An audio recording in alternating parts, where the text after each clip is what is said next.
Dia de sol esplendoroso hoje em Porto Alegre.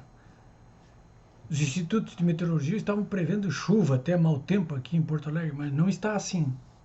O céu está azul, poucas nuvens, sol forte, temperatura amena, na casa dos seus 30 graus, que para o verão aqui do Rio Grande do Sul até que é uma boa temperatura. Hoje é segunda-feira, dia 16 de janeiro, são 4h30 da tarde. Vou falar com vocês novamente sobre esses acontecimentos aí de domingo, dia 8, em Brasília. Passados 3 dias do comentário que eu fiz aqui mesmo para vocês, na sexta-feira eu falei para vocês, vão se confirmando, né, duas evidências claras do que aconteceu no domingo retrasado, dia 8, em Brasília.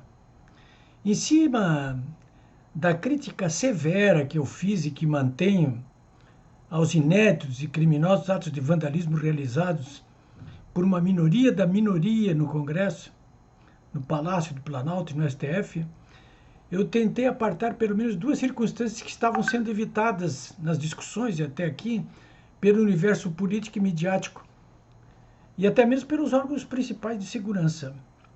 E intitulei essas duas circunstâncias como 1, os infiltrados, 2, a armadilha.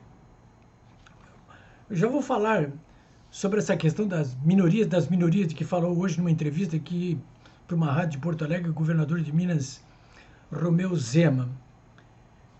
Já vou falar sobre essas minorias das minorias, porque tem profissional no meio, conforme constatou a própria e suspeita Polícia Militar do Distrito Federal.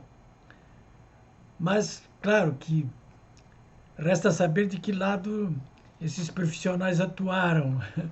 Parece que ninguém quer identificar o dono daqueles rostos apanhados nos vídeos e nas fotos. Eu recebi inúmeros vídeos e fotos.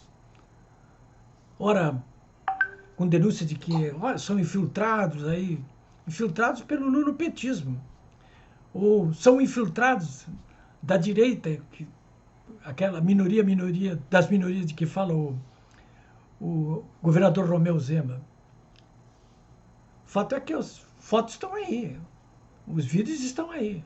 Basta confrontar aquelas fotografias ali e as imagens dos vídeos com os arquivos existentes nos próprios órgãos de segurança de todo o país. Aí, o pessoal se mostrou tão eficiente na prisão de 2.000 pessoas aí na segunda-feira de manhã, como é que não consegue fazer isso aí? Pois bem, ultrapassada a primeira onda, que eu chamo de histeria, quando milhares de manifestantes de Brasília foram jogados na Bacia das Almas sob o nome coletivo de extremistas terroristas, inclusive perigosos extremistas terroristas, idosos, mulheres grávidas, crianças e até cachorros, como vocês devem ter visto nas imagens aí daquele campo de concentração instalado no ginásio de esporte da Polícia Federal. Ora, agora já falam destemidos políticos, militares de reserva e até jornalistas.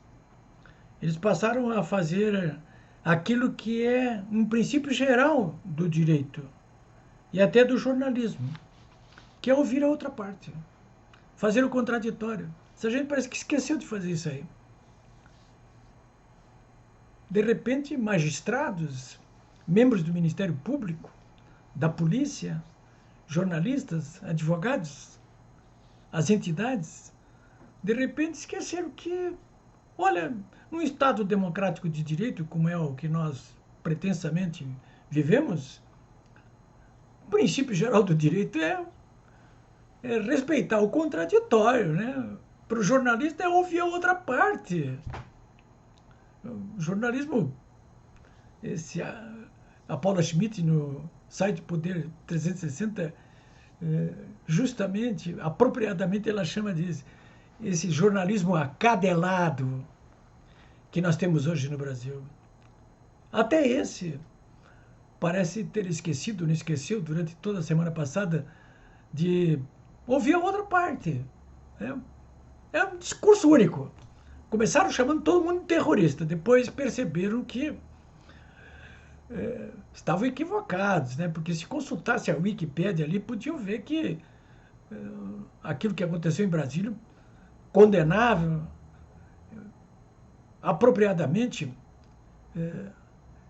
você pode chamar de vandalismo, mas não de terrorismo. O próprio general Mourão falou sobre isso aí. Depois disso aí, dessas lições, o pessoal de jornal, os políticos, os advogados, os juristas, operadores do direito, todos eles parece que aprenderam, né? Tá bom, são vândalos, não são mais terroristas, né? Então, aquelas criancinhas que vocês viram lá, alojadas no campo de concentração do ginásio de esportes da Polícia Federal, não são terroristas. As mulheres grávidas daquela não são, as velhinhas também não. São vândalos. São vândalos. Mas até sobre isso aí, acho que temos que conversar um pouquinho, porque não são vândalos, né? Os vândalos mesmo, eu gostaria de que as autoridades da área de segurança aí, principalmente do governo Lula, gostaria que eles mostrassem a cara, comparasse aquelas imagens lá dos vândalos lá de dentro com as imagens dos vândalos que estão presos. Isso não foi feito até agora. Celoá, como perguntava o Jânio Quadros, duvido, né?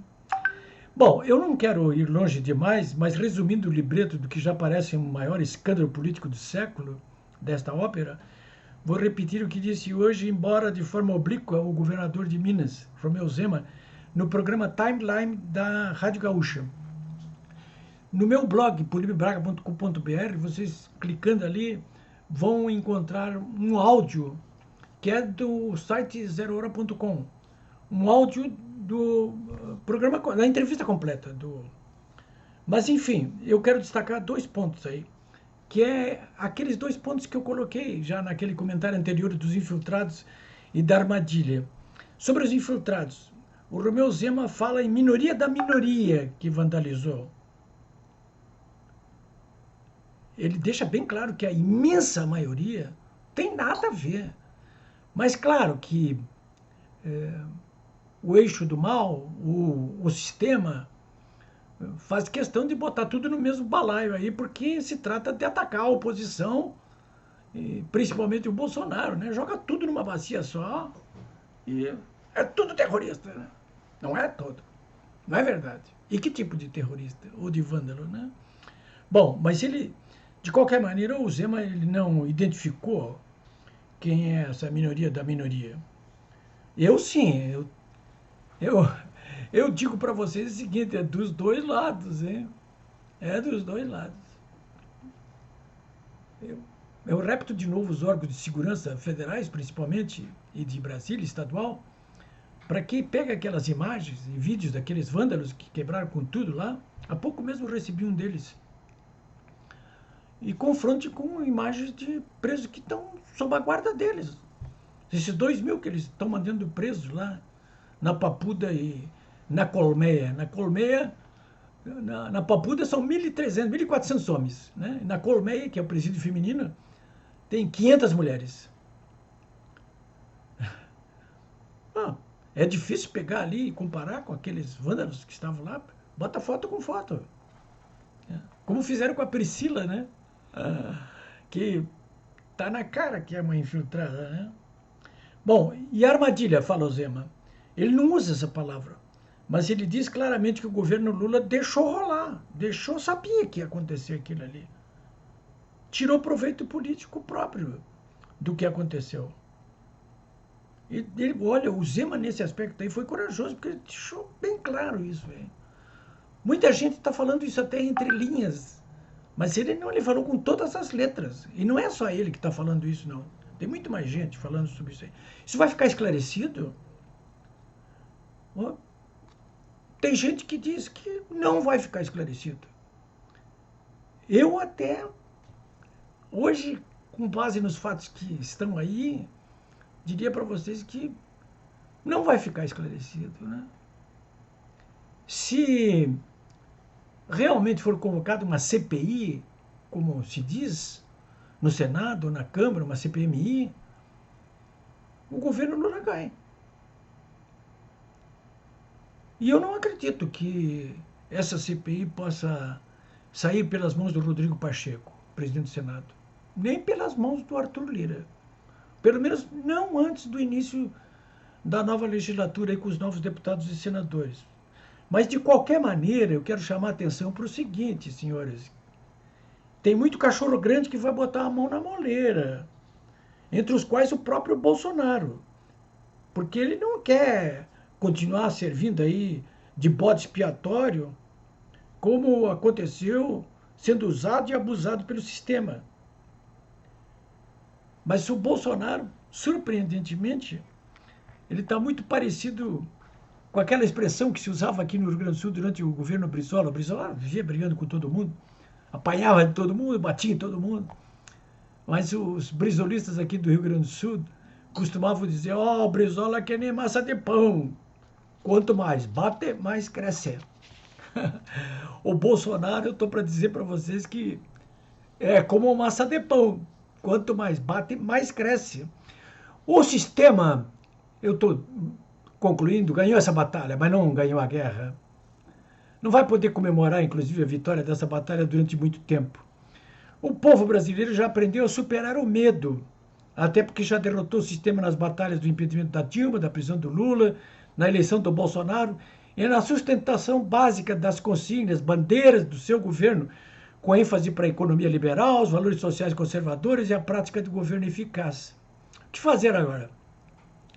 Trata-se de um novo patamar de enfrentamento político, claro que dentro das 4 linhas, como gostava de frisar Bolsonaro, mas desta vez a oposição não parlamentar, que foi a que atuou depois de conhecidos e rejeitados os resultados eleitorais, terá que contar com a organização sistêmica da nova oposição, a que emergirá a partir da posse dos novos deputados e senadores, que não terão como abrir mão da liderança do próprio Bolsonaro. Duela quem duela. Esta é uma verdade indesmentível. E ela se impõe por si mesma. Essa é que é a verdade.